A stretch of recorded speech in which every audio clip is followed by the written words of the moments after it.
Welcome to Kyoudai Ai, the mostly weekly podcast where two brothers geek out about everything Super Sentai and Kamen Rider, or at least the seasons we watched so far. I am your host, superjollymac, and interrupting me as usual, my brother and co-host, DonTheVan. So let's dive into all the Toku chaos we love. Grab your changer, your driver, your vital instrument, cue the theme songs, and let's get into it.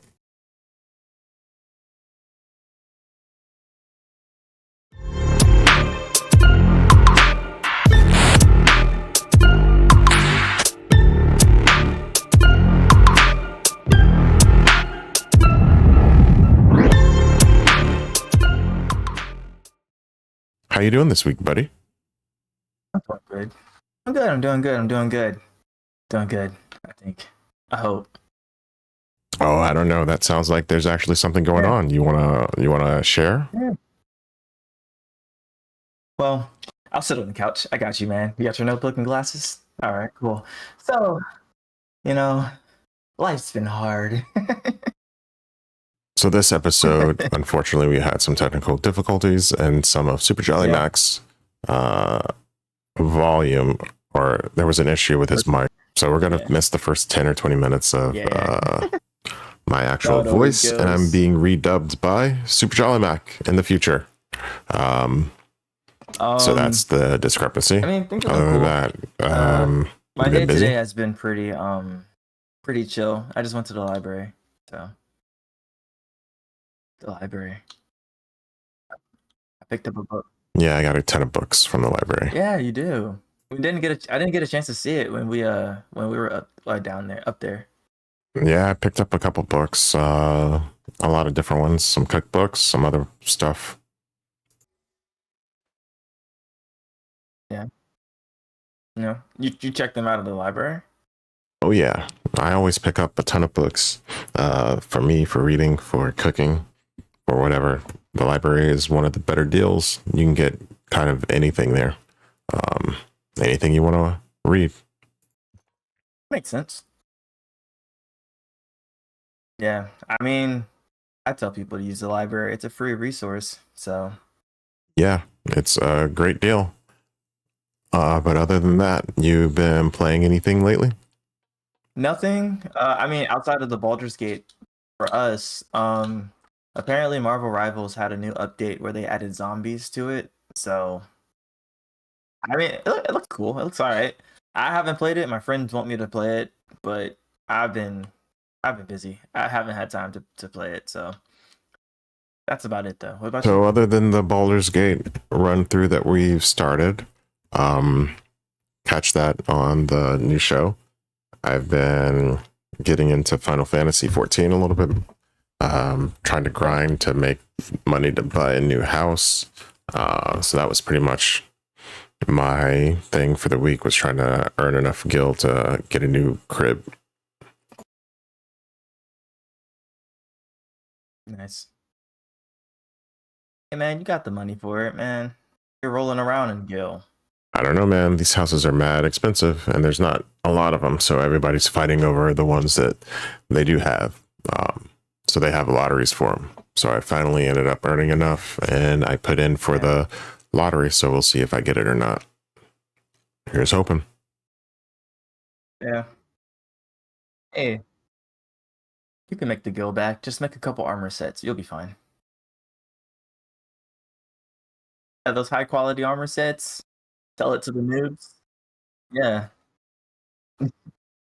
Yeah, all you do is just sell it to the noobs and you'll be fine. They'll be like, "Oh, I need armor." It's like, "I got you, bro."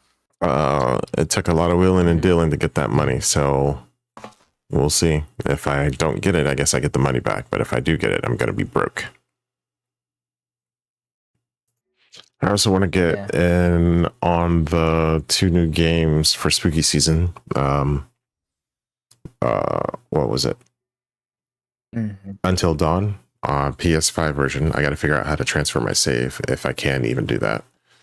And then Silent Hill 2. I want to play that one too, while it's still on the. Well, I still have a membership, at least. You know how it goes. Well, I guess depending if you decide to play it. Yeah. Yeah. You gotta let me know. You gotta let me know.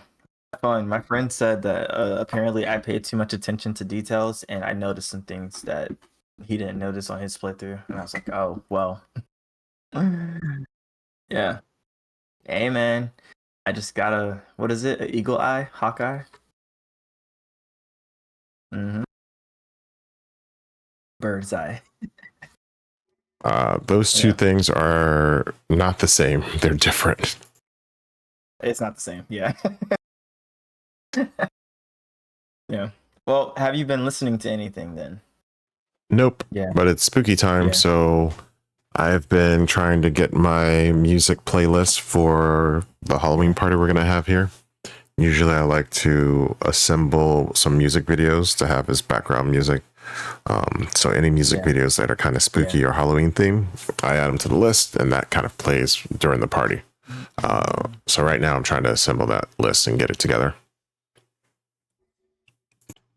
There's a lot of songs, we have to have Thriller, and then there's some pop songs like what was it, In Sync, or what was it, Boyz II Men? One of them have like a Halloween kind of themed music video. So some pop, some rock, some alternative music, some J-pop and rock. They have there was one year where a bunch of Japanese artists got together and they kind of made a collaboration video, and a bunch of them were in the video, and it's kind of Halloween themed. It's pretty cool. So I need to find that and add that to the list again. But that's kind of what I'm up to. Gotcha. What about you? What you been listening to? I didn't listen to too much, but I went back and listened to Old Weekend, like his mixtapes, House of Balloons, Echo of Silence, and Thursday. I listened to this dude called Black Atlas. That was cool. That name sounds familiar. Yeah.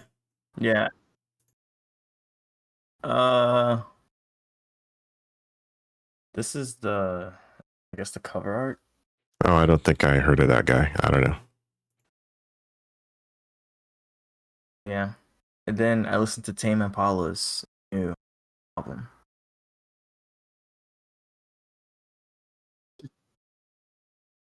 It's not bad, actually. I made it about, there's 12 songs. I listened to 9 out of 12 songs. It's not bad. It flows.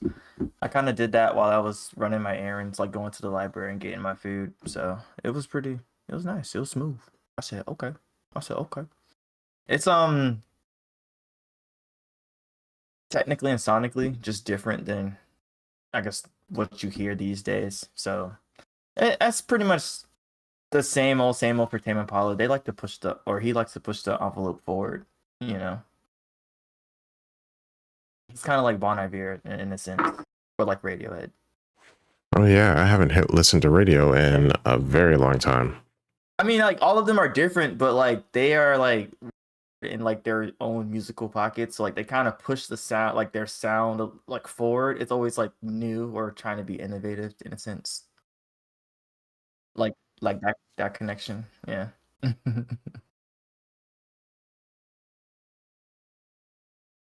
Yeah. Oh yeah, they're good. I like their In Rainbows album or something like that. Yeah, I think it's them and Oasis. One of them, maybe both of them. I can't really listen to their albums without like falling asleep. Oasis definitely puts you to sleep. Heck yeah, they're like Janae Aiko. Yeah, recently I listened to one of her albums like the whole way through, and it was definitely a vibe. Yeah. The songs all kind of had the same sound or setup, but it was good. I liked it. They lull you. But yeah, they kind of had the same vibe going for them. I'm at peace. But that's it for listening. I guess watching. I haven't really had time to watch much of anything. Had Horror Fest last week, which is my yearly kind of horror movie festival that I have right before Halloween. This year we watched 2 movies. We watched Gremlins, which is also always a good time. Definitely check it out if you haven't checked it out before. And then we caught Smile. Wait, you never saw Smile before? What? Oh man. Wait, how'd you like it? You said it. Wait, go ahead. Which was not bad. I mean, it was fine. It wasn't the best horror movie ever, but thing, right? It wasn't like the worst either. So it was a pretty good. You gotta watch the second one. Time. The second one was way better in my opinion. Definitely scarier. Yeah. It had all right. I mean, it was fine. It didn't really do too much for me though. Yeah, I mean, the first one didn't really feel that scary. It just had a bunch of jump scares and weird shots. Like it was just kind of weird some places, but I mean, you know, I think they just had too many they tried to do jump scares in a bunch of spaces, and the music would just be loud for no reason at all to try to get you freaked out. I agree with you. I think I feel like the second one improves upon it. Like it makes it way more tense. I can't hold you. Like obviously, like when the music changes, you're kind of like, oh, I'm anticipating like a scare, but it's just it's a lot. One, it's more tense. I felt stressed watching the movie. I was like, I have to remember to breathe at some points. But also the actress in the second one, she like played the part really well. Like I kind of believe she was a pop star for a second. I said, ah. Yeah. Yeah. I was gonna say the guy who produced it or directed it, he did have oh man, I gotta remember where it was from. But he did have influence for something else. Because he had made a short indie film. Okay, so yeah, you did watch the first one. So in the first one, you know how the girl goes into the spoilers for Smile. Well, not really spoilers. This is the first scene. So like you know how she goes into the psych office, right? Yep.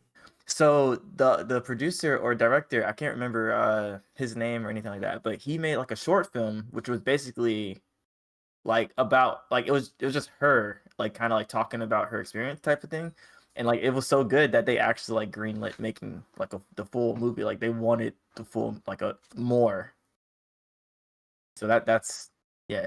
Well, but he took inspiration from like some type of like I don't know if it was like folklore or I don't know what. I feel like I probably should have researched this before I went down this rabbit hole. But well, I'll check it out when I get a shot. Yeah. Hopefully, it's better than the first one. Yeah. No, well, maybe I'll look it up, and next time I'll come back and I'll have it.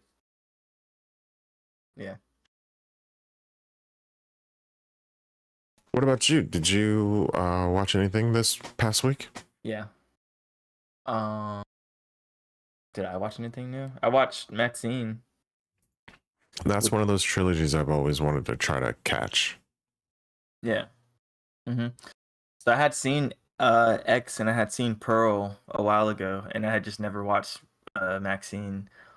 I liked it. It was okay. To me,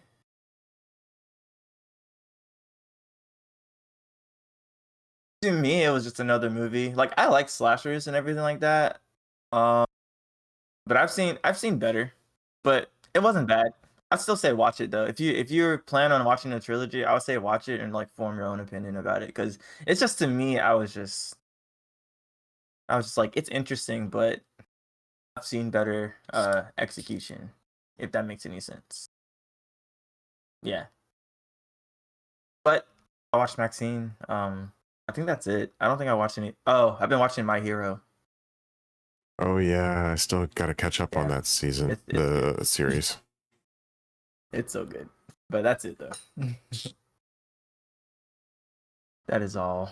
So I guess we can jump straight into.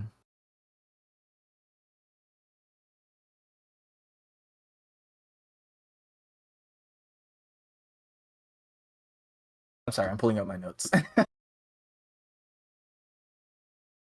All right, so with that, oh, there we go. Hold on. So with that, spoilers ahead for Gachiakuta and for Jujutsu Kaisen season 1. We're picking up with Gachiakuta, which I'm gonna start off. No, I'll save it. I'll save it for after. One, This is episode 15. It's titled Clash. And the episode picks up with like a kind of recap of the last one, or playing the last scene from episode 14, where we're in the restaurant and Rudo's with the Raider boss, and he pulls Rudo and all the other cleaners into the manhole portal, and they end up in the sewer system. And during this, Engine comes through. He's like, "Yeah, man, you got a little surprise, got a little extra stuff. We're here too." But the Raider boss is methodical and pretty much planned to have the cleaners tag along.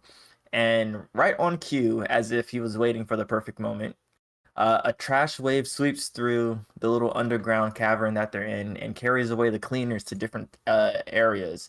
And the Raider boss pulls in Rudo so he doesn't get caught in the trash wave. And as they're swept away to different areas, the Raiders split off into other manhole portals to uh, individually take on the cleaners. And so, as this is happening, we are left with Rudo and the Raider boss, who I kind of titled RB because I don't think he says his name at all in this episode. So, we're still waiting for that. But in the meantime, we'll call him RB. The first thing dude says is his name. Oh, is that the first thing he said? Yeah, I think it happens right before the theme song plays. Oh, I missed it. Whoops. That's my fault, guys. Yeah, it was like Typhoon or something. Typhoon? I have it in my character sheet, actually. Yeah, I do. His name is... Oh, no, I don't. Yeah, Typhoon. Typhoon. He did say it's Typhoon. You're right. Yeah, Typhoon. He did. Do I remember him saying it? No. Do I remember Typhoon? I do. All right. All right. So, well, for all intents and purposes, his name is RB in my notes. Hold on. I guess I'm gonna have to go through and change it to Typhoon. How you spell Typhoon? Typhoon, like the cyclone? No, like Typhoon. It's a little bit different. 1-0. Okay, got you. Close enough. Alright, so Typhoon are talking. And so we learned that Typhoon doesn't like to be wasteful with anything, especially words. And as Rudo is asking him questions, Typhoon can't tell if he was like, wait, I'm getting ahead of myself. He doesn't like to be wasteful with anything, especially words. And he also asks Rudo if he would like to take down the sphere with him. So then we get the opening credits, which I still like. It definitely grew on me. I love the opening credits. Yeah, I remember saying it took a while to kind of get to the point where I liked it, but this time, like, from the get-go, I was in. I was ready for it. I played it back before we started, and I was like, this is good. I love this. But after the opening credits, we come back to Typhoon and Rudo talking, and here's where I'm just like Rudo is asking him questions, and Typhoon answers, but I'm not sure if he's gaslighting Rudo or if he's just efficient with his words. But Rudo's like, "Yo, ask you a question, like you're kind of talking around it," and Typhoon's like, "No, I answered your question in my way." Like you're the one who's like changing the subject. And so that's where I'm like, is he gaslighting him, or did he answer the question? Is he that nice? Well, but with that being said, they kind of talk a little bit more, and Typhoon asks Rudo why he joins the cleaners, and Rudo kind of tells him he just wants to get back to the sphere, and Typhoon kind of tries to get into Rudo's head by like saying like the cleaners are only helping you because it benefits them. And do you think that's really the best way to get up to the sphere? I also want to preface Typhoon asked Rudo if he wants to take down the sphere with him, but he's never seen the sphere or even knows what it looks like. But somehow they both share like a vision of abstract art taking down the sphere, which is probably something from Rudo's mind, but they share a vision, so we're gonna put a pin in that. Maybe that'll be talked about later on in another episode. Where did I leave off? All right, so he's trying to get inside. So after the scenes with Rudo and Typhoon talking, where the rest of the episode is pretty much just scenes with the cleaners and the raiders, like in their different sections, kind of interacting with each other.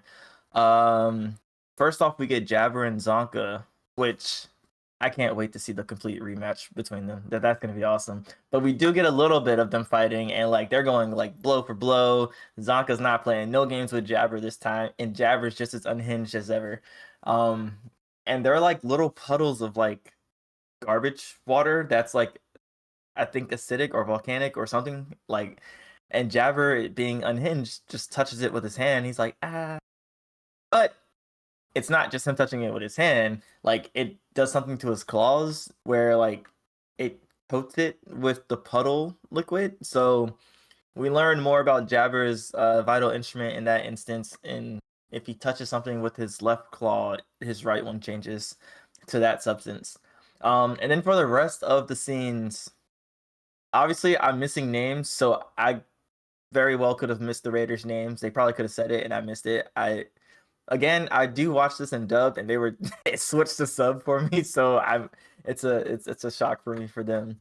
But yeah, the rest of it is just the cleaners interacting with the Raiders. Nothing really crazy happens outside of Rio and her Raider, which I can't remember if she said her name or not, but we do get a glimpse at her vital instrument, which is a comb that she kind of combs her hair with, which ends up meaning she stores like static electricity, and her hair like stores all the electricity, and it's like crackling, and she's pretty much like electric. So it's like electricity versus like scissors, and like it's gonna be a really cool kind of dynamic that goes on with their fight. So I'm excited to see that one. But we do cut back to Jabber and Zonka because when Jabber tries to like throw the acid water garbage at Zonka, Zonka like kind of catches it with some of the ground, and then he like flips it back onto Jabber with a huge chunk of ground. And when the ground kind of breaks on top of Jabber, we see his vital instrument like transform, or like we see it has already transformed and like protected him. And Jabber is like going on about how like nobody's brought out his full potential in like a while, so he's excited. And like the episode pretty much ends on those two situations happening. The other cleaners and raiders are still in their opening introductory stages. So that is episode 15 for Gachiakuta. What did you think about it? I like the episode. It's kind of getting it's moving along. I like the antagonists, or what are they? Raiders. They're raiders. I like their squad. I like the designs of the raiders probably a little bit more than the cleaners, actually. Like how everything's kind of stitched together. It looks kind of rougher, a little bit rougher. So I like the kind of the style of Team Child, even though I have no idea what they're gonna do. I like the interactions between everybody. And just moving along in his umbrella was pretty funny. But I like everything they've showed us so far in the episode, like how the fights were building up. I guess we did get a little bit of fighting, but so I like that. I like it all. Yeah. Like I'm curious to see if the cleaner's vital instruments will change into like a stage 2 or not. Sorry, you were saying?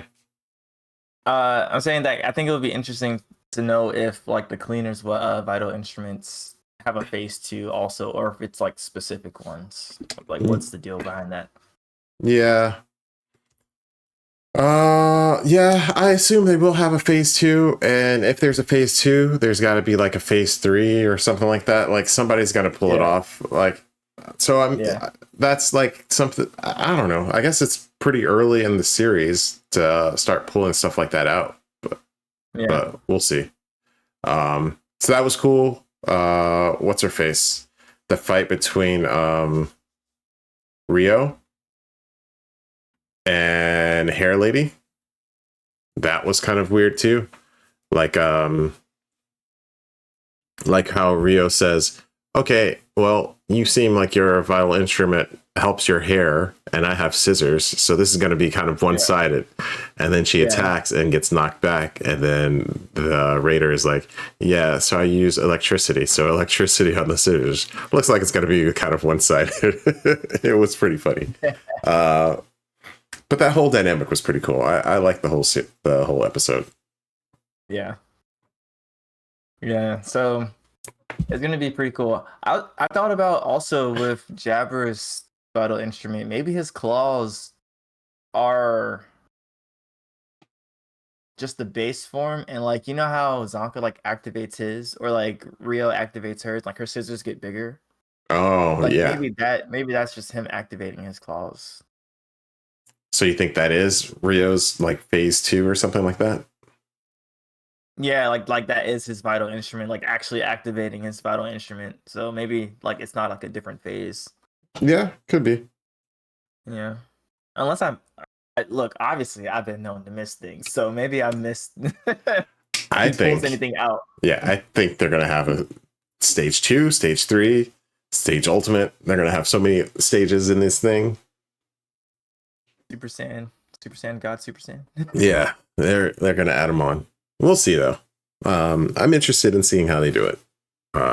And I'm interested in seeing like the designs of it, like what's gonna change, how it's gonna change. Yeah. Yeah, I think they're all gonna be cool. Even what's his face? The guy was hanging engine's popping down. He's like, nay, or nah. He's like, hey. Hey, you're just like, gee, what are you doing, man? Yeah. He was so over it. Yeah. He was so over it. Yeah. And then the other guy's like, yo, he's just so cool. Like, it's like, bro, Engine's just chilling, man. Yeah. He's so unserious. Yeah. So we'll see. I was in for it though. It was a pretty good episode. I liked it. I agree. I think I don't know if I'm more excited for Jabber's fight or for Rio's fight. Honestly, I don't know, and I feel like that's a good thing. Jabber is like a psycho. I don't know. But I guess they're all psycho. Like they're all unhinged, kind of. Wait, Jabber takes it to a new level. Yeah, it's like so exciting. Yeah, it's just like I don't know. He feels like a character that can't die. It's just weird. Like Joker. Yeah, he's just like he's unreal for some reason. Like this person can't die. Yeah. Like he'll be mangled into a pulp, and it'll be like, yeah, but I'm still alive somehow, and then he'll get fixed and come back after him. So we'll see. He'll be like, is that all you got? Yeah. But the static electricity thing was pretty cool. I like how they did that and some other stuff. So I'm ready for everybody's powers to get revealed and then just see them go wild. Same. So that was Gachiakuta episode 15 Flash. So with that, we're going to move on to Jujutsu Kaisen episode 2 for myself. And for this one, we pick up right where we left off with Fushiguro. Fushiguro. I always mix up the O and the U. Fushiguro is prepping to destroy Yuji after he swallows Sukuna's finger and takes out the curse. And just as he's doing that, Gojo appears out of nowhere, just chill, as if it's a normal Saturday afternoon. It's like, yeah, man, I just visited this restaurant, got some dessert and whatnot. I figured I'd check out this finger situation, see what's happening. He's like, everything's going good, and that's where he like notices Yuji's there, and he has some questions for Yuji. He's like, hey, man, what's going on with you, bro? You swallowed the finger? And he's like, you can control it. And Yuji's like, yeah, man. He's like, well, give me 10 seconds with Sukuna and all that, and then come back. So, Yuji does that, and this is where Gojo proceeds to show how OP he is for 10 seconds, and then Yuji comes back. And after this whole interaction, Gojo's like, okay, well, I guess you can't control it, and we end his flashback explanation of how they got there, which is how they got to the first scene of the first episode with Yuji tied up and Gojo sitting in the chair backwards, telling him he's got to die. So, with that, Gojo explains that they're gonna keep Yuji alive until he's able to eat all 20 of Sukuna's finger because he has 4 arms, and Itadori. Well, after that, the opening title card plays with the theme song, which is still fire and OP. And also Yuji's name is Itadori, so I kind of like switched between Yuji and Itadori in my notes. But Yuji visits his classmates from the Ghost Club or the Supernatural Club, and he visits them at the hospital. The guy's still kind of out cold. The girl is there chilling, and the girl's like, "It's my fault," and Yuji's like, "Nah, bruh, it's my fault because curses and objects." And he pretty much explains exactly what Fushiguro and Gojo explained to him, as if his classmate's gonna understand what he's talking about, which I guess she does because she doesn't freak out. And then it switches scenes to Gojo and Yuji kind of sitting outside, and Yuji's telling him about his gramps passing, and they kind of like have a moment where Gojo's kind of asking him like, "Yeah, man, well, did you make a decision?" And Yuji's like, well, let me see the finger." He eats the finger. He makes his decision. He's gonna help them out, and with that, he manages to not change into Sukuna again, and he keeps control. And Gojo is impressed. He's like, nice. And so they head off to Jujutsu High because Gojo wants him to meet everybody and meet the principal and see if he gets accepted. And so as they're going to Jujutsu High, they run into Fushiguro outside, and we learn a little bit more about what Sukuna is and everything like that. And I wrote it down. Sukuna is an imaginary fierce god that once existed as a human 10,000 years before. And during the golden age of Jujutsu, sorcerers tried to destroy him, but were unsuccessful in every single way. They couldn't destroy his gravesite. They couldn't destroy him. And he ended up being like the most powerful curse ever. And he became the king of curses. And so with that, it explains why Sukuna's fingers are like pretty much undestroyable because they're so strong and powerful. And with this lore, we also figure out that if Yuji gets accepted, he's going to become one of 3 first years.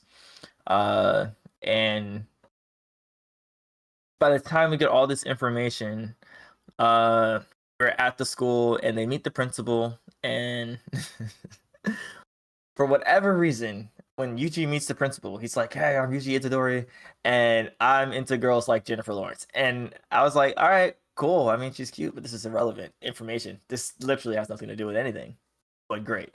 But the principal asks him a couple questions like, "What are you here for? Why do you want to come to Jujutsu High?" And Yuji, and like he won't let Yuji in unless he gives him an acceptable answer. So Yuji fights off the principal's dolls that are filled with his cursed energy, or that the principal put a curse inside of. And they're pretty much like having a conversation as Yuji is getting his face punched repeatedly.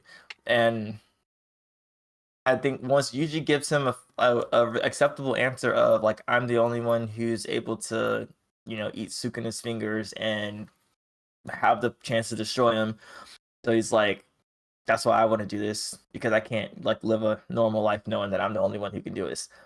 The principal's like, "All right, whatever. That's an acceptable answer. Take him to his dorm room. He's good." And Gojo takes him to literally the room right next door to Fushiguro, who is not happy about that in the slightest. And once he gets to this dorm room, Gojo's like, "Get ready, guys. We're going to go get the third and final first year." And that's where the episode ends, with us seeing the third and final first year arriving on a train. What did you think about episode 2? Episode 2 was good. Sukuna, I think, was like a curse user, kind of like everybody else. It's just that he was like way in the past and he got too powerful, and then whatever happened to him happened to him. But I don't think he was like imaginary. I think he was a real person. Yeah, well, Gojo said imaginary. That's the only reason I put it in the notes. Okay. Yeah. But other than that, it was pretty cool seeing Gojo kind of go wild for like 10 seconds. And then just have Yuji just pop back like 10 seconds later, and then him being like, okay, respect, you can actually hold it. Okay. Yeah. That was pretty funny. And then everything else I like the vibe of the school, kind of the lore that they're putting down. Even Yuji talking to the principal. The principal was weird AF, but like, especially that little doll, the little Kappa doll, I think it was. Yeah. But I mean, it was good. I liked it. Yeah. Yeah. I mean, also liked it. I felt like Jujutsu Kaisen because I've seen it already, and just the whole vibe of the show. It's just a really solid show. Like they have a specific tone that they're going for, and I feel like they nail it, and it's pretty consistent throughout the entire thing. Like in hindsight, looking at it, it's pretty consistent the whole way through. So yeah, they get mad props. And I think it's Studio Mappa, I think, and they always do pretty show. Yeah. Like the animation is like gorgeous. Top tier. Yeah, but it was really good. I liked it. Yeah. Also, just to go back, when he did say imaginary, he was talking about like an imaginary fierce like god, like a pseudo god. Oh, okay, I'm with you. But he said he was a human that existed. You know what I'm saying? Like he was just saying like afterwards he just kind of like a yeah. All right. Yeah. I'm not sure sometimes between the sub and the dub, like what changes, because it's always okay. How are they going to translate a certain thing? Oh, that way. Okay. Yeah. Bonito flex. Yeah. But it was pretty cool. I liked it. Mm-hmm. So, we do learn that I did forget to say this, but in the lore sheet that I wrote down also about the schools, they only have 2 Jujutsu schools in the nation, and then the schools are like the pillars of the Jujutsu world because the students that have graduated still come back and use it as like a base of operations after graduation. So that is important to know for later on. So yeah, but I think that's about all for like any major lore that was dropped.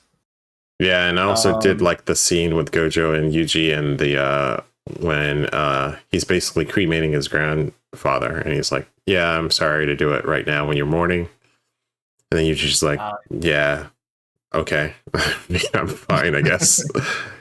So yeah, I don't know. That was cool. They're both just some chill dudes, man. They're just chill guys. That's it. Also, this is the first time we get to see the ending, which is nice. This ending, I guess, sequence was pretty cool. It's shoot, what is it? It's Lost in Paradise featuring Aklo. Great. Yeah. Top tier. It is so good. Like the animation that happens during the outro is just like nice. It's basically like the Bruno Mars music video, but with all of the main characters like coming through, and it's pretty nice. Especially Gojo. Gojo definitely has like the little Bruno Mars thing going on. Yeah.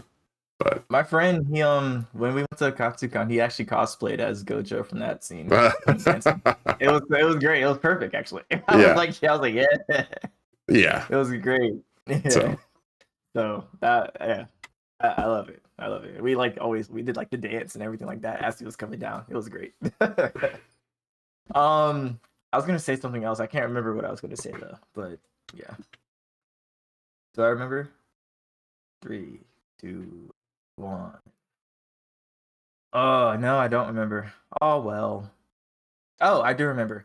So to go with the lore, because I was saying that I wasn't sure of any more lore, but they talked about the fingers and how they're gonna use Yuji as like a compass to go find it. This was near the end. I just forgot to put it in my notes, but it's near the end. They're gonna use him as a compass to go find it because it's not really easy to find the fingers because the fingers themselves suppress their curse energy or they're too strong so it's hard to get to, or they've been eaten by other curses which amplifies their power and everything like that. But because Yuji has some fingers inside of him, that sounds crazy, but sounds crazy. But because of that, Sukuna's gonna want to complete his 4-armed finger set. So He's gonna be going with them as a compass, which that is important information. So just Yep. had to let that go in there. Yep. But with that, the anime section is complete, and we are moving on to Toku, which was interesting this week. Well, let's go ahead and get it started. We're going to be doing episodes 37 through 40 for Sentai Gaoranger and Kamen Rider Agito. We can go ahead and get started with episode 37. Yabaiba fired up. Yabaiba mueru. Mueru is just such a cool word.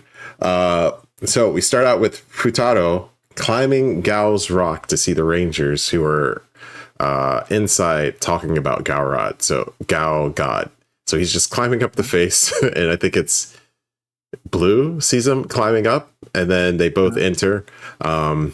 Meanwhile, Tsuetsue and Yabaiba are preparing food for Rasetsu, but Yabaiba brings him some rusted junk, and then he kind of gets told that this is horrible food for him. so he leaves, and then he tries to get win approval of Rasetsu by teaming up with Juggling Org, who is his buddy, I guess. Blue starts playing with Futaro, and then everyone says, hey, let's try to look for his family. So they all leave to search the city for his family. Or it's just, I guess, Yellow and Blue and Futaro. And as they're looking around for them, they end up in an amusement park. Yabaiba and Juggling see them enter the amusement park. So while they're in the amusement park, they try to attack them and fail. While they're kind of dressed in these mascot suits that they have on. Eventually they end up trapping Futaro on a ride, and then they start attacking Yellow and Blue. Eventually Yellow and Blue kind of figure out their teamwork to counteract Juggling Org and Yabaiba's teamwork. But then Team Circus says, okay, well, we're going to take Futaro hostage. So they do that. I guess he wasn't held hostage before. So they say, yeah, he's actually our hostage. And then Yellow and Blue can't do anything until the rest of the Rangers show up and join the fight. They end up defeating Small Juggling Org. And then Yabaiba uses Tsuetsue's staff that he, I guess, took earlier to make Juggling Org Kyoudai join his Kyoudai form, which is his giant form. The Rangers attack him. And then Yabaiba ends up just eating the raw seeds to grow into a giant. And Tsuetsue then pops up and she's like, well, if you do that, you could die. Don't do that. He does it anyway. He gets giant. They start attacking. The Rangers defeat Juggling. And then Yabaiba kind of farts. And then he shrieks all the way down to his normal size. After that, Futaro sees the Rangers kind of back in normal mode. And then he sees Silver, I think, for the first time. And then he says he feels like he's met Silver a long time ago. And that's kind of where the episode ends off. What'd you think? We'll say I like Team Circus. I like the chemistry. I like the dynamics. I like the juggling knives to attack. That was pretty OP. Couldn't get around that defense or offense for that matter. So I will say I appreciated that. Could always appreciate, a little Ranger beating up Rangers. That when it comes to Gaorangers, I love that. Yeah, Yabaiba is the saving grace of this episode. I can't lie. Yeah, he saved it. He was funny. I enjoyed it. I don't know. He seemed kind of like aimless. I don't know. It seemed pointless, but oh, for sure, pointless. It's like, okay. It's pointless at this point. Yeah, I think at one point he's like, wait, I'm a clown or something like that. It's like, okay, yeah. How do you not even know what you are? But it was kind of weird. It was just like, okay, the plot says this happens, so this happens. And then they're like hiding instead of just attacking them out in the open. I don't know. But yeah, I will say they have a lot of like fourth wall or like meta moments where like they're just kind of looking at the screen and they're like, wait, yeah, is this supposed to be happening? Or wait, yeah, they took my line, or like, yeah, it's just a bunch of that stuff. So I don't know. Yeah, I mean, it's a normal Gal episode at this point. It wasn't the worst, but I mean, you really didn't get too much from it, except for the fact that they're now saying that, hey, if you grow giant with the seeds, you could die. I And it's like, okay. So I guess and you only use it yeah, when they die the first time? And that's okay. yeah, It was weird. I don't know. It was fine. yeah. And then Futaro just showing up is just like, okay, cool. Can anybody just climb the rock? Well, you already know Like, he's not just anybody, but it's like, okay, yeah, how long are we gonna drag this out? Oh, yeah, we're gonna keep dragging it out? Okay. I guess we'll find out next episode, maybe. yeah. So Which we can go to the next episode because there's not much. yeah. Speaking of the next episode, let's go ahead to Quest 38. The Spirit King's Decisive Battle. Shoryo o Chojo Kessen. So Wild Animal Tamer Org. We open with a new org, Wild Animal Tamer, walking around trying to tame stray cats. So he's just going through alleys trying to tame stray cats. Yabaiba looks hurt AF. He's got like a splint on and everything. And they kind of give him a hard time. And then Wild Animal Tamer is like, yeah, well, these cats aren't wild or something like that. So that's why they don't listen to what I'm saying. So the Dukes say they'll give him a shot, and then the Rangers show up to fight him, but then they get controlled by the org. He cracks his whip, and then they, like, I think it starts with White. She jumps through a flaming hoop, and then the rest of them like sit because they're all listening to him. And then from the beginning, he gets turned into a giant. The Rangers call the power animals, which seems to be what the orgs are waiting for. Because they then get, let's see, the power animals, they also start performing for the Wild Animal Tamer org in giant mode, and then they combine into Gao King, and then they begin to attack the Rangers. Silver shows up with the Gao Hunter and then starts to fight, but he gets defeated by Gao King. The Rangers pull out Gao Muscle, but even that one can't defeat Gao King, and then they all get knocked out of the cockpit. And then as soon as that happens, the Wild Animal Tamer gains control of those power animals as well. Futaro ends up running into the battle and stops Gao King's attack, and then breaks Animal Tamer's control over him, and then he kind of collapses. Then Gao Muscle and Gao King knock the whip from Animal Tamer's hand, and then the Rangers use Gao Icarus to defeat him. And that's kind of where the episode ends. Everybody's like, hey, Futaro did some weird stuff and stopped the power animals from attacking. That's weird, right? And then they're done. Yay. Sounds weird to me. Yep. What'd you think of that one? I'll say Rangers had some weird stuff going on when they sat. I don't know what Black had going on over there, but my man hit a crazy pose. So did Yellow, so did Red. They all did. Yeah, they all had their little special sitting pose, but it was like, okay, cool. This episode was silly. Well, you know what? This episode's a normal Gaoranger episode. So that's it. It's not really much to say. They're just dragging out the name Futaro. Yeah, it feels like it's just like, hey, something's really strange with this kid, and we're like, yeah, bro, I got that like 6 episodes ago. Yeah, bro. I think I get what you're going for with this guy. Can we just do it and get it over with? No? Okay. Let's go. Gotta drag that thing out. Yeah. They needed help. That's what they needed. But what did you think about it, I guess? I don't know. It just felt weak. I don't know. Yeah. It's like, okay, yeah, I get it. Futaro. Like, I trust me, I understand what you're about to do with them. Let's just get to it. But they're not doing it. Like, okay. So we wasted another episode on this dude? Cool. wish they would just rip the Band-Aid off, honestly. Yeah. But that leads us into Quest 39. The God takes away.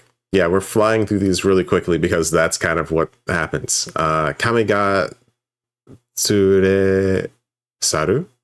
Tsure Saru. Rasetsu is intrigued by Futaro. He kind of saw what happened and Futaro stopping the power animals from attacking the Rangers. And then he's like, yes, I know who he really is. No, duh, everybody does. So he says that he wants to take control over him while he can, or while Futaro, I guess, is in the form of a small child. Meanwhile, Futaro is watching TV when the Rangers all return to the hideout. And then he asks if the Rangers knew about all of the issues that are happening to the Earth that I guess humans are causing. And then suddenly Futaro just bounces and runs away. The Rangers try to track him down, but he walks around and runs into Futaro walks around, and then he eventually runs into the orgs, who take him to a trash pile and say it's the birthplace of orgs and that they are born from discarded items from the humans. And then while they're there, we see Monitor Org get born. And then he kind of goes wild on the city and starts trapping humans in his special monitor dimension. The Rangers run into the place where the org signal was last felt. And then they see Futaro walk in with the orgs. And then he says, humans can't be trusted with the Earth. This is Futaro. The Rangers kind of start fighting with the orgs and don't really mess with Futaro at all. But during the fight, a car kind of rolls towards Futaro, and then he stops it with his immense power, and then he sends it flying back at the Rangers, and it explodes. The Rangers still end up stopping Monitor Org, and then they release all of the humans that are trapped inside the dimension, but Suitsui makes Monitor Org grow, and then they have to fight him in the large mode. They call their power animals and combine into Gao King, and they defeat Monitor Org. But as he's defeated, a small bug flies over to Gao King, and then it lets Rasetsu control him with a remote control. After that, Futaro turns into Gao God and shocks everybody. But he says he will not side with the orgs. So Rasetsu has Gao King attack him, but Gao God destroys the bug and then takes all of the power animals with him, and they leave. And that's kind of where the episode ends. Thoughts on this one? I mean, it was nice to learn how orgs are created, I guess. Yeah. While it was going on, I was like, wait, is this... I don't know. I don't expect them to actually give us lore. I was like, okay, is this just him BSing it? Is this real? Are we actually getting some information in this show? So that was good, I guess. Yeah. I mean, it explains some of it, not all of it. Like, yeah, how does a clown org get made? You know? Well, maybe it was a toy clown. Haven't you seen what's that movie with the toy clown that bangs the cymbals together? Oh, it's not a monkey. No, I'm not talking about monkey. No, that's not monkey. That was good though. No, I'm talking about the movie. Starts with a P, I think.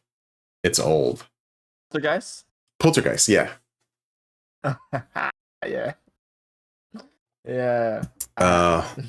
Wait, have I seen Poltergeist? I haven't seen it actually. Oh, we're gonna have to add that to the list of things to see the next time you're up here. Yeah, it's a fun movie. It's probably like, well, we can talk about that later. We're talking about Gaoranger. Let's not get too off target. Yeah. So what'd you think? I mean, it was cool learning the lore, I guess. And then finally seeing Futaro reveal his true identity. Right. So that's about it, though. Yeah. There is to it, though. I think I like I guess I like the fact that Oh wait, that was last episode. Never mind. Yeah, you're right. Yeah. Not much. Not much. That's it. At least Yeah. they're gone. At least he didn't side with any of them. He didn't side with the Rangers or the Orcs. So now they're powerless. Yeah, I'll give Which a, I mean, I don't know. they've always been powerless though. If you're gonna really talk about it, all of Yeah. It's like I'm like 50-50 whether I should give them credit for having Futaro like not side with the orgs. Because I would have probably been angry if he had sided with the orgs. Because it's like, really? But I don't know. I guess it's fine how they did it. I was gonna hope he did. He did side with them. I was gonna be like, oh, that's brave. Yeah, But I guess so. not. So Yeah, because literally now things are literally it's just the same. There's no stakes. They do this every time where like they take the Rangers' powers and then just the next episode they have them or something. So it's like I don't have high hopes. Yeah, we'll see. Well, speaking about the next episode, we'll see if the Rangers get their powers back in Quest 40. Sky Island destroyed. Tenku Shima Horobu. So this one opens up with Totomu going to Sky Island to try to see what's there, but everything is gone and it's like a desert. And then we learned that Totomu and Silver can't communicate with anybody either, like none of the power animals or any of the other forces that I guess they used to talk to. The orgs send 10 org out because they're like, yeah, this is our moment. 10 org, go out. And it starts flame throwing inside the city in some warehouses with the workers. It just pulls out a flamethrower and starts to go to town. White ends up trying to convince everybody that they should go out and try to stop him. And then they go out and they transform somehow to fight 10 org, but I guess they don't really have power, so they get overwhelmed.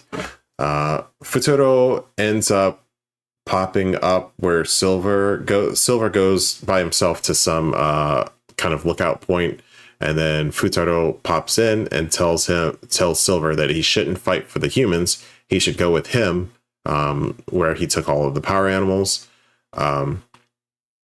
While the Rangers are fighting and getting defeated, they kind of see some of the workers trying to help other workers out during the fight, and then that kind of fires them up. So they get their second win to try to fight. And this is the moment that Silver's like, yeah, I'm not going with you. I'm going to stay and help the humans. So he comes back into the fight too. Silver's power animals start responding to him. So he uses those to defeat 10 org. The orgs, the dukes, I guess, see this, and then they make him Kyoudai form. And Silver goes in Gao Hunter, but 10 org starts beating him down. The other Rangers end up sending their powers to Silver somehow, kind of Ronin Rangers style. Ronin Warrior style. Yeah. They send their powers to Silver, and then that turns Gao Hunter into Gao Hunter Blue Moon. So Gao Hunter gets a new form. And that happens. And then Gao God appears to help him defeat 10 org in giant form. Then Futaro shows up in kind of his kid form, and he shows that he was the one that helped the Rangers when they died before. It was actually him. And then he also reveals that all of this was actually a trial to have them realize that humans make mistakes, but they also accomplish great things. And then he disappears and says that they're going to be fine. And that's the end of the episode.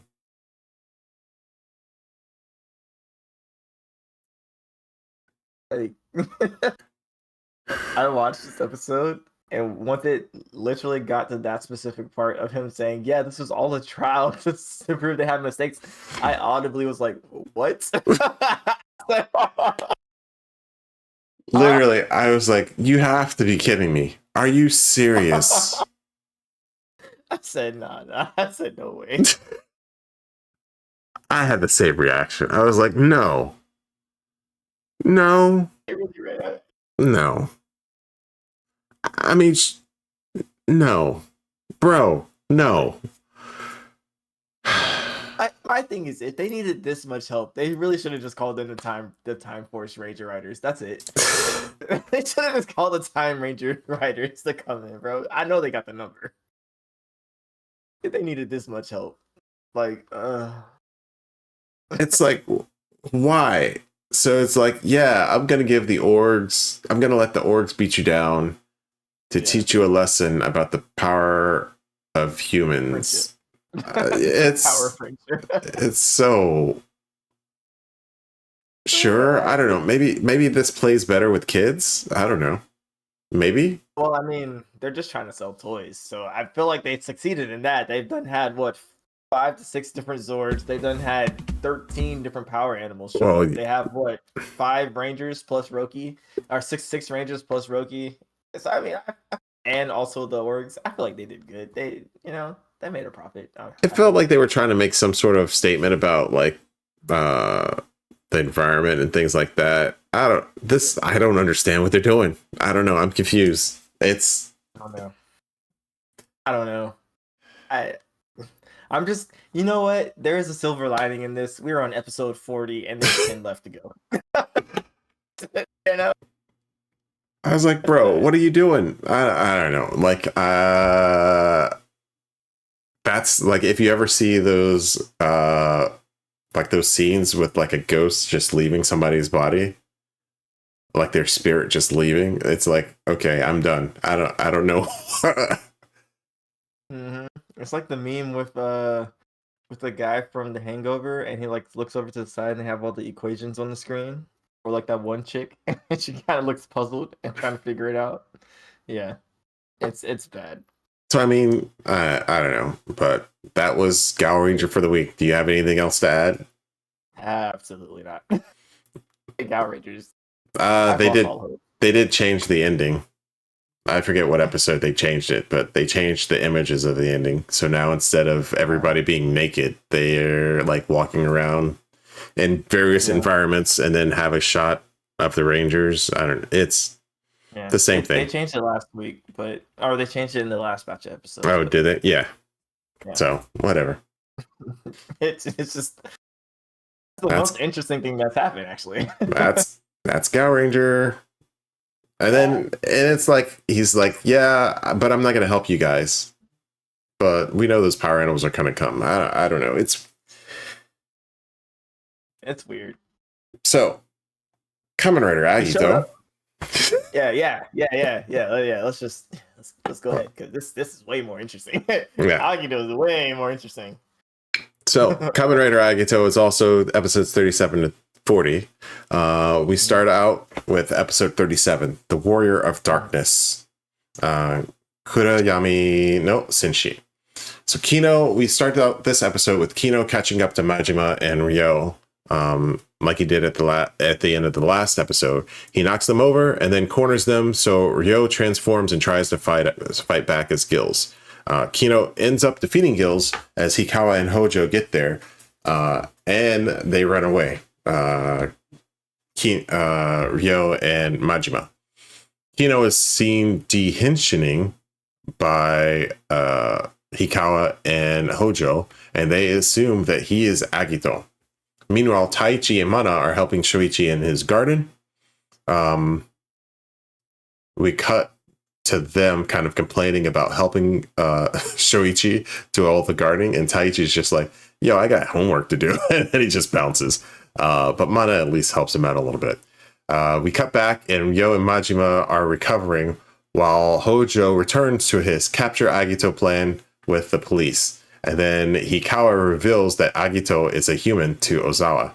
And then the way Ozawa immediately pegs Kino is just like chef's kiss. Like, okay, she is the MVP of this.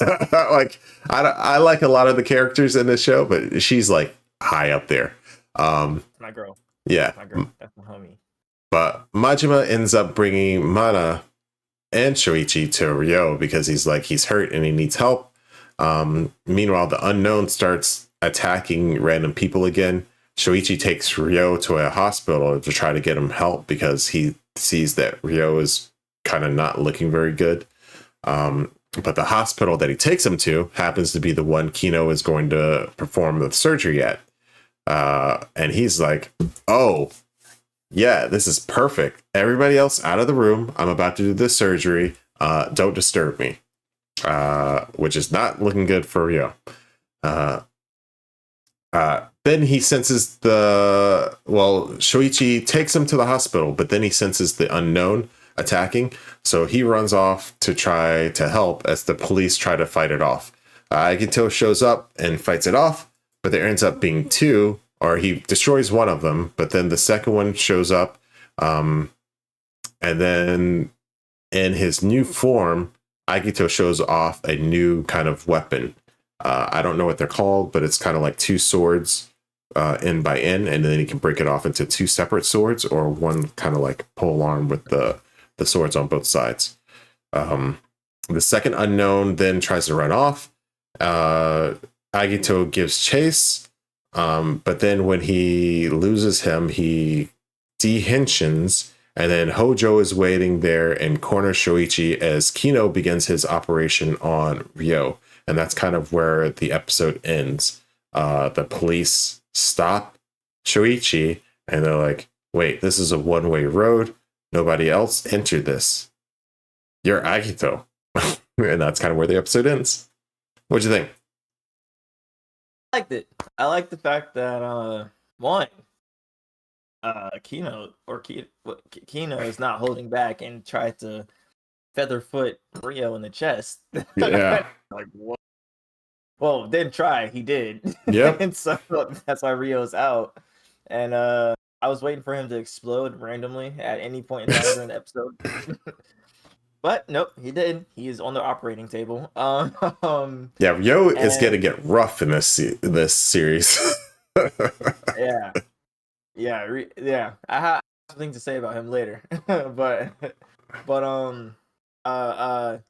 no. What's her name? Ozawa? Yeah. Ozawa is she's the homie. She's the MVP for sure. In every aspect throughout the entire show, she's been consistent, and I love it. Yeah. I love it. But I mean, other than that, it's cool to see that they were getting mixed up with like the Agito because they think Kino is the regular Agito, and then he ran the operation and like ran into Shoichi.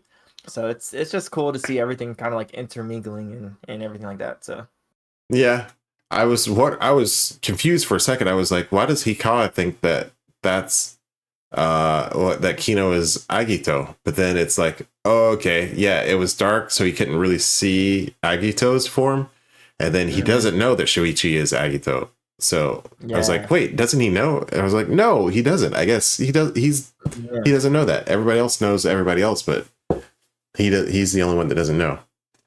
Yeah, so. I think only two people know that he's Agito. I think Anna and Ryo at this point. Yeah. And Kino. And Kino, yeah. So everybody else but the police know. But another good episode. Ozawa pegging, like not even seeing him. It's just the way Hikawa explained his perfect person. She was like, nah, that guy's sus. Yeah. It's okay. Okay. She's always on it. She's fine. Yeah. I love it. Yeah. So that's always a good time. Yeah. But yeah, we can get to the next episode.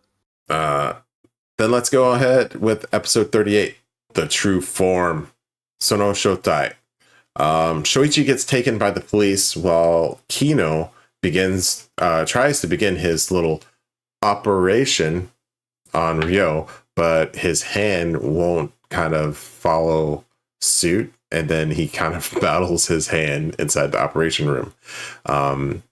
Then Ryo kind of wakes up, sees that it's him, and then just like nopes out of there really quick.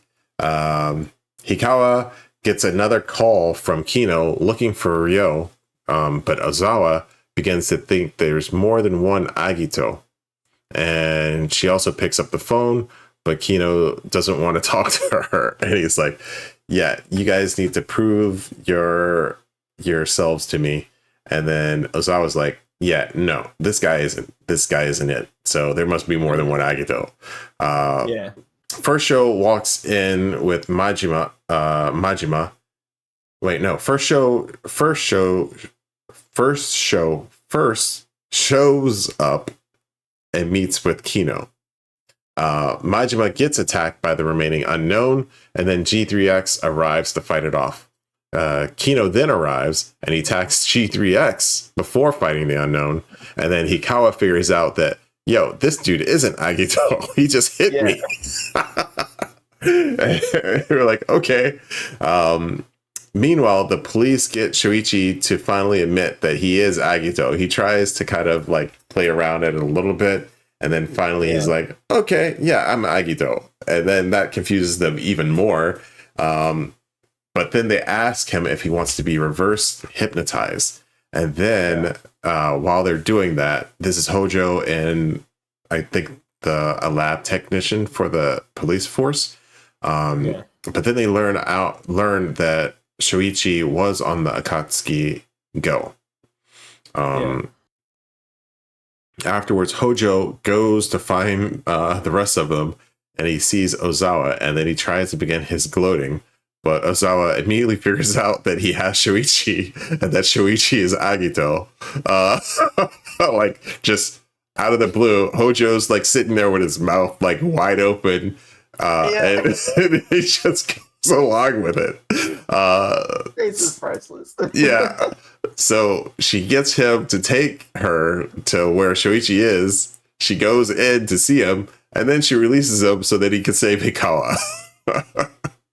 Kino arrives, and the unknown attacks him, so he begins taking out everybody. But Shoichi arrives with Ozawa and then starts beginning and transforms. And that's kind of where the episode ends. So what did you think about that one? Dude, yo, first off, Hojo should have just kept his mouth shut. Hojo, bro. Sorry, he should have kept his mouth. That scene was like glorious. It's like Hojo coming in. He's like, yeah, I know you guys think you're hot stuff, but I'm about to do something. And then Ozawa's just like, oh, okay. You must have a different Agito. Oh, it must be Shoichi. I was like, God. Okay. Reverse Uno card. Yeah. And he's just crazy. Like, what? She was like, oh, yeah, I was just talking. But with that reaction, I know that it's Shoichi. I know that this is what happened. I know that this was what must happen. It's like, dang. He looked mad defeated, too. Yeah. He said, I guess I'll help. Yeah. He was like, as an official member of G3, I definitely would like to have like a... Yeah. Yeah. And he's just like, okay. Yeah. Like, man. Like Man. that was like the moment in the episode. Like, this episode is great. I loved it, but that was like the shining little thing inside of it. Little sprinkle on top. Yeah. Yeah. But watching Kino try to do the operation, and then the arm is fighting him. I don't know what's gonna happen with that, but it's weird. The arm just kind of comes out of nowhere and just interferes. I guess that's his brother's spirit. Yeah, I don't know how they're gonna play that one. I think that's what I think Kino believes is his brother trying to stop him from doing something. Which would be an interesting way. Like, I guess they could play it either way, and I wouldn't like hate it. So I'm curious to see how they're gonna play it. It's weird because it's like, no matter which way they do it, I'm like in. Like, they've laid enough groundwork where it's like, okay, this could go either way. So yeah, I'm curious to see how that plays out. And then I also thought Shoichi might escape from the cops. Like, he would just like play Shoichi, and then they would be like, this guy can't be Agito, and then just release him. So yeah. But once again, like, it could have gone either way. I have no problem with the way they did it. Like, I'm good with it. Yeah. And it's funny how, like, he was like, oh, I'll just be honest. And, like, he tells them the truth, they still don't believe him. And I was like, yeah. They're like, what do you do? What did you do in a day in the life of Agito? He's like, well, I plant in my garden and I cook, and they're like, all right, be for real. Yeah, he's like, yeah, I am. I do. So that's pretty cool. I think I'm not sure if we're getting new back. Well, we're not really getting any new backstory when he goes under the hypnosis, but I don't know. I wonder if he's gonna actually get his full memory back. It's probably gonna be like the last 2 episodes or something, but yeah. well, he already did, and we didn't get. I do like how they brought it back for a little bit just to kind of give us some more exposition, and then they took it away. I didn't, and I don't think I was too disappointed when they took it back again. Like, I think that's another one where it's like, okay, I wasn't expecting that to happen, but it works, I guess. So, yeah, I wonder. I'm sure it'll come back right before the end or something like that. It'll definitely come back before the end, I think. It'll probably be soon. We're getting kind of to that last phase. It's got to come back soon. Yeah, it has to. Something has to happen to trigger, to jog his memory. Yeah. But wait, what else happened? No, I think the part I'm thinking about happens in the next episode. Well, if there's no more, we can move on to the next episode, which is episode 39. Hills Howl. Hills Hoko. So Agito hesitates to attack. So we cut back to Agito just transforming. He jumps in, but he's kind of hesitating to attack because he realizes that it's Kino until Ryo tells him not to fall for kind of the act. And then he starts fighting kind of a little bit more fiercer. Ozawa then tries to get everybody out of the area, but they're stopped by the unknown that pops up in front of their vehicle. Then the mobile van kind of starts driving towards them, so everybody else runs away, and then Ozawa and Hikawa run for the van, and then Hikawa equips G3X and starts fighting the unknown. Agito and Kino keep fighting, but Kino suddenly disappears while G3X destroys the unknown. Hojo and Ozawa report to the upper brass, and then they all go out for yakiniku again. Hikawa tries to find out about Agito because he's like, yeah, that's probably not the real Agito. And then he figures out that Ozawa knows who it is, but he can't get a straight answer. So then he visits Hojo,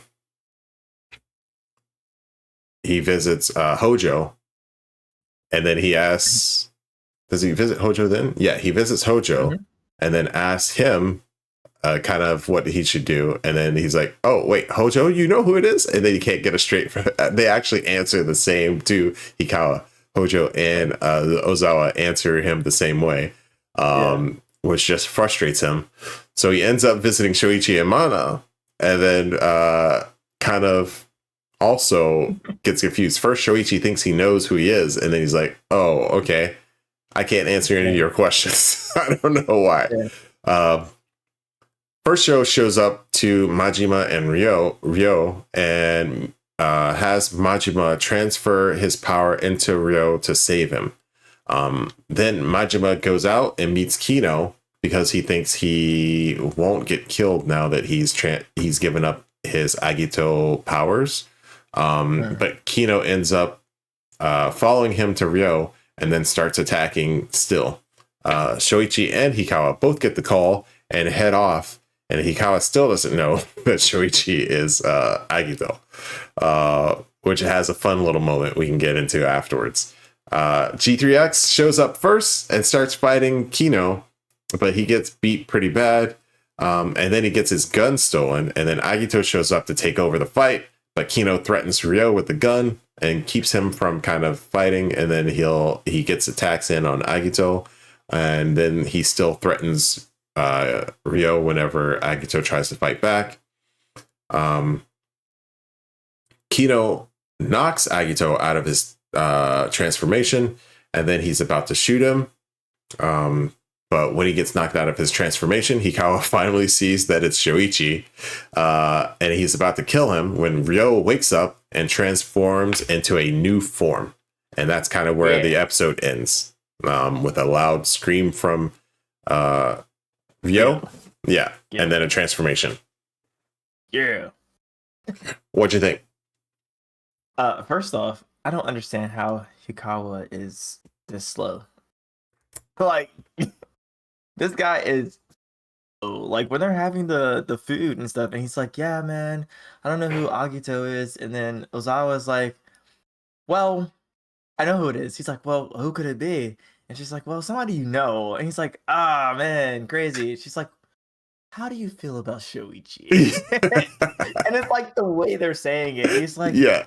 I mean, he's cool, but like, who's Agito? Yeah. And she's like, you just wouldn't get it. Like, it's like, it's insane. And then like when you get the exact same answers from Hojo, it's like, it's like, why does everybody keep talking about Shoichi? I'm talking about Agito. that's crazy. You would not. Yeah. You wouldn't get it.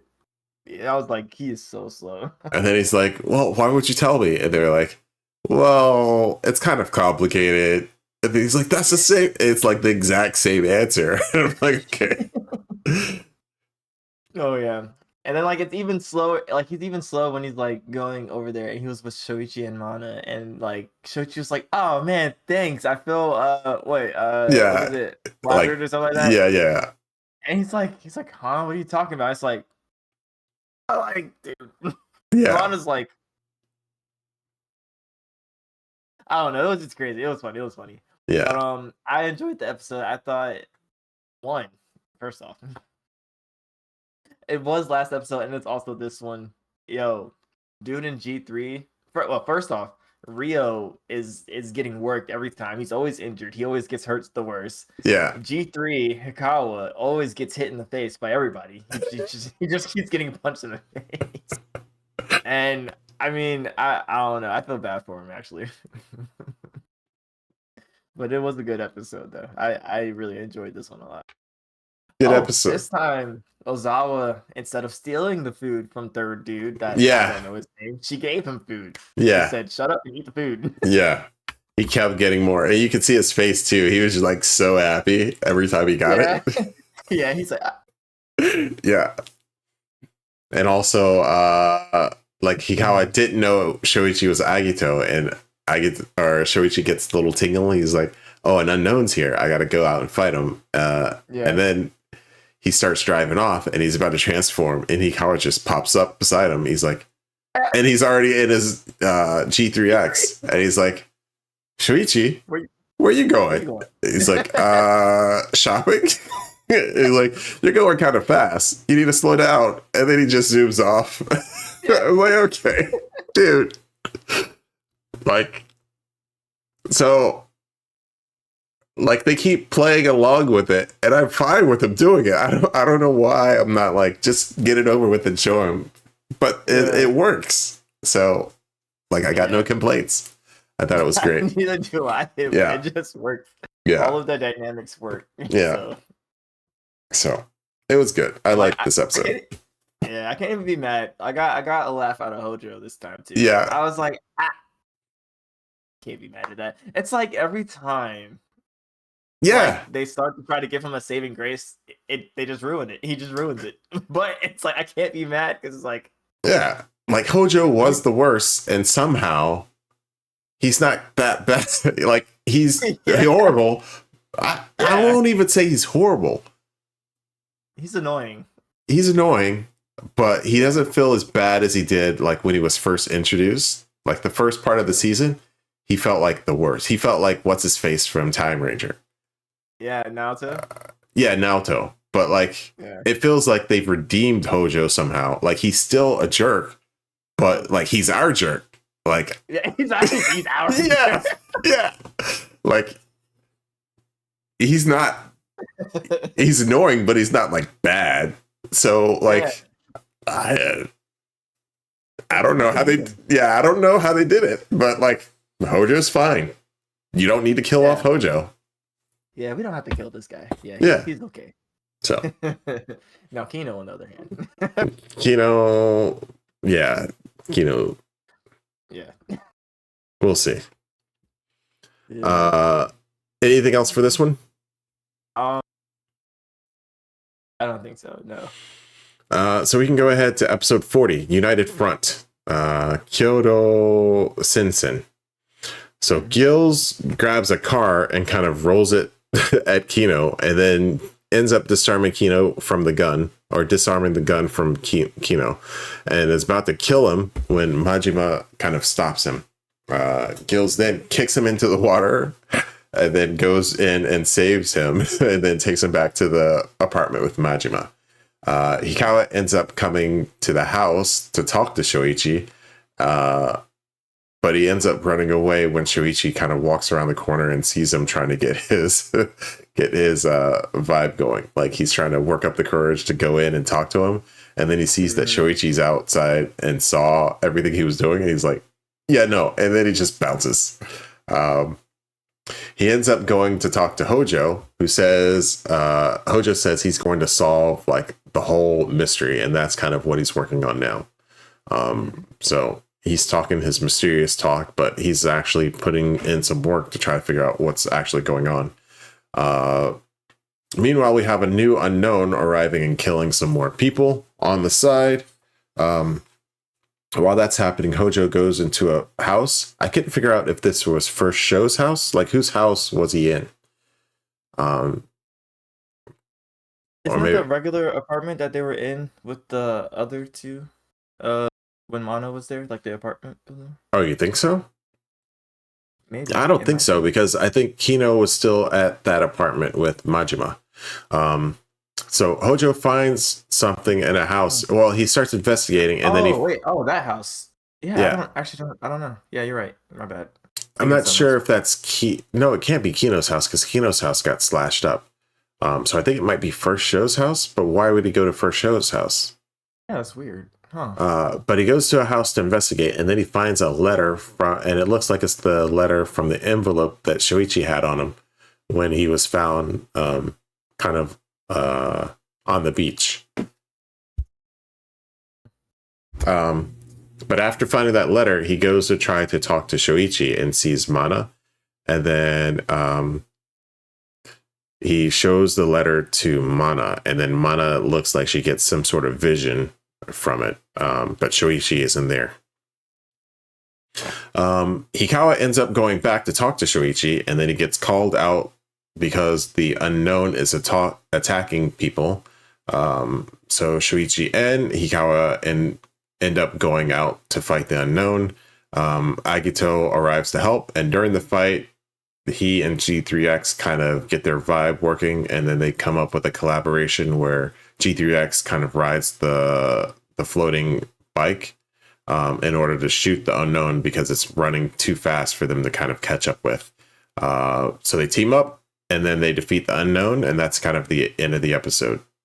Or I think it ends with Mana's like vision of something happening with the letter, and the letter actually looks like all of the letters are written in a different language, except for the signature, which actually shows Shoichi. What's his whole name? Whatever his full name is, it shows his full name, and that's why Hojo took it to kind of talk to Shoichi with. What do you think about that one?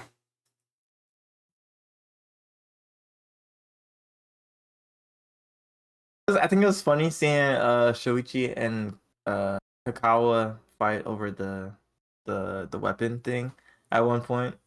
Oh yeah. Yeah, their dynamic kind of like carries over into Henshin form.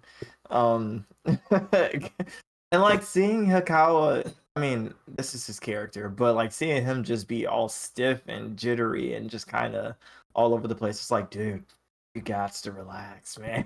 Yeah. Take a chill pill or something. What is it? Take a Vicodin? I don't know. Whoa. But yeah, I don't know whose house that could be. It could be First Show's house, because wasn't First Show the one that was dating Shoichi's sister or something like that? Yeah. So I mean, maybe when he was under the hypnosis, when he was like, there's no way she like committed suicide or whatever. Like maybe they got that connection. I don't know. I don't know whose house that could be though. But yeah. I don't know. That was the only thing I couldn't really figure it out. Like that one I couldn't pick. I might have to go back and rewatch it to see where he pulled it from. But Yeah. that was pretty cool. So I like how they're kind of interstitching the little mystery stuff. I mean, we're getting to the last couple episodes, so I think they've been doing a good job kind of putting it in here and there. So yeah. Honestly, when it comes to Agito, there's not much to complain about, man. It's pretty good. I will say, when Rio when we take my time. When Rio confronts Kito, he's like, "Yeah, man, you're crazy, but you came to me earlier and you were like, yo, I'm gonna protect the people that are kind of like us." And he's like, "That's my mission, so that's what I'm gonna do from now on. I don't care what you do. You do whatever you gonna do. I can't do nothing about that, but this is what I'm gonna do." And so I wonder how that's going to affect what's his face, and how he moves forward. And then also, I think first show in the last episode we didn't mention it, but first show showed up to when Rio was like unconscious in the alleyway or wherever they were, and the other dude was like there with him, and he was like, "Yeah, man, you could turn into Agito too, but you can transfer your power to Rio and like save him," and he did. So no, we mentioned that. Oh, did you? Yeah. Okay, I missed it. I've been known to miss things. But then he met with Kino. Yeah, that guy. And I don't know, man. It's just I don't know what's gonna happen to that guy. He still kind of rubs me the wrong way. Yeah, Kino. Yeah, it feels like they're trying to bring him back, but I don't know. I feel like he could go either way. Yeah. His saving grace is the arm. Yeah. So it's going to be interesting to see how they do that. Yeah. Overall, these are a solid 4 episodes. Again, I feel like they're in a stride, if that makes any sense. Yeah. So I'm definitely excited to see how the rest of these episodes play out. Same. I'm low-key sad to see them go. We only got like 8 or 10 more episodes left. Yep. Another probably 10, I think. I don't remember how many episodes. Kamen Rider Agito, I think, has 51, probably. I think it's maybe the same. No, I think they have more episodes than last season. So. And Kuga, yeah. But the way I feel about Agito is the complete opposite of Gaoranger. Yeah. I'm glad to see Gaoranger go. I'm not so glad to see Agito go. Yeah. You never know. They could pull it back in the last 10 episodes. Oh, absolutely not. I don't think so. I don't think so. I'm just saying it. I don't think so. He's trying to keep hope alive. I don't know about that one. Hope is dead. All the way. Finito. Yeah. But I think that's it for us for this week. For all of the shows and the randomness that we had. Catch us next week, or catch us. The breakouts should be happening throughout the week, so it'll be the podcast will post on Monday, breakouts for the anime on Tuesday and Wednesday. I have been thinking about breaking out the Toku, but I don't think I will at this point. But then we'll have Baldur's Gate also popping out probably on Thursday, so that probably just posted today. But catch us next weekend or next week, same time, same place. As always, we may not have much money, we may not have much time, but there's one thing we do have a lot of, and that is joy in our hearts for talking about Agito. Yeah, a lot of that. Yeah. Peace. Yeah, a lot of that.